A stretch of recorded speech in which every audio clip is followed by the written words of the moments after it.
শ্রদ্ধার গহনা উদ্ধার করার জন্য পায়েলকে ভুলভাল বুঝিয়ে ভালোবাসার নাটক সাজিয়ে মোবাইল দেখিয়ে অনেকক্ষণ আটকে রাখে অন্য রুমে। কিন্তু সেই সময়ে শ্রদ্ধা পায়েলের রুমে ঢুকে সেই থলিটি খুঁজতে থাকে, যেই থলিতে পায়েল শ্রদ্ধার গহনাগুলো চুরি করে রেখেছে। সেই থলিটাই চারিদিকে খুঁজতে থাকে শ্রদ্ধা। অন্যদিকে অভয়ের মা তনুজা, কীর্তির শাশুড়ি, তারা গল্প করতে থাকে। কেননা অভয়ের মা তনুজা পায়ে চোট পেয়েছে, তাই সবাই ভাবতে থাকে যে তনুজা, তুমি শ্রদ্ধাকে নিয়ে যতটা ভাবছো, শ্রদ্ধা হয়তো তোমাকে নিয়ে ততটা ভাবছে না বলে মনে করে ঋতু পিসি। অন্যদিকে শ্রদ্ধা তার হারিয়ে যাওয়া গহনা উদ্ধার করার জন্য পায়েলের রুমে গিয়ে চারিদিকে খুঁজতে থাকে।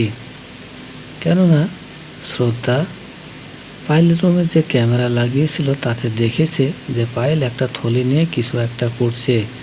তাই সেখানে যখন অভয় যায় তখন সে থলিটা সে টেবিলের তলে ছুঁড়ে মারে।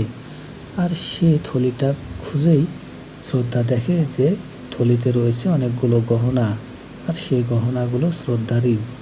শ্রদ্ধা তো গহনাগুলো দেখে আশ্চর্য হয়ে যায় যে আমার এই গহনাগুলো পায়েল চুরি করে এনে এই থলিতে রেখেছে।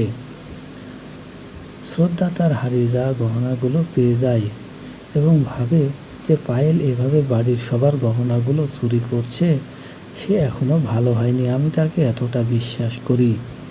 কিন্তু কিভাবে পায়েলকে আমি শায়েস্তা করব, পায়েলের পেটে যে আমাদের বাচ্চা রয়েছে, এটা ভেবেই শ্রদ্ধা পায়েলকে তেমন একটা কিছু বলতে পারে না। অন্যদিকে কীর্তি, বরুণ, অভয়ের মা তনুজা, তারা সবাই গল্প করতে থাকে, হাসি আনন্দ করতে থাকে এবং শ্রদ্ধার কথা তারা বলতে থাকে যে শ্রদ্ধা এখন তনুজাকে তেমন একটা সময় দেয় না।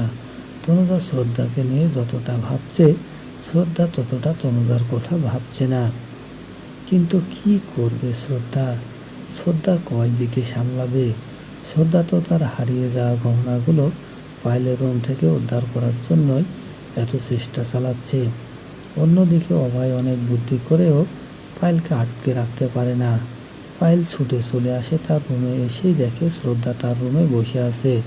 শ্রদ্ধাকে দেখে সে তো রেগে আগুন হয়ে যায়, কেননা তার চুরি করা গহনাগুলো সে টেবিলের নিচে রেখেই অভয় আসায় অভয়ের সাথে আড্ডা দিচ্ছিল।